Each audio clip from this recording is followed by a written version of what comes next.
বলতেছেন বান্দারে বড় বড় যে কবিরা গুনাহগুলো আছে এইগুলা থেকে বিরত থাকো, তাহলে তোমার দ্বারা ছোট্ট ছোট্ট যে গুনাহগুলো হয়ে যায়, তোমার ইচ্ছাই অনিচ্ছাই যা কিছু হয়ে যায়, আমি আল্লাহ পাক রব্বুল আলামিন ক্ষমা করে দেব। ওয়ানুদখিলকুম মুদখালান কারীমা।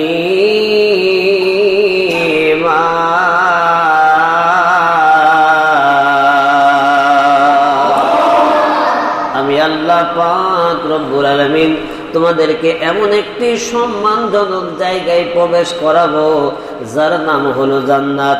ওই জান্নাতের মধ্যে তোমাদেরকে প্রবেশ করানোর পরে আর কোনোদিন ওই জান্নাত থেকে তোমাদেরকে বের করা হবে না। জান্নাতের নাজ নিয়ামত কোনোদিন ফুরাইয়ে যাবে না। অপুরন্ত নাজ নিয়ামত দিয়ে সুসজ্জিত আকারে সাজানো একটি জান্নাত, একটি আবাস ভূমি আমি আল্লাহ পাক রব্বুল আলামিন তোমাদেরকে দান করব।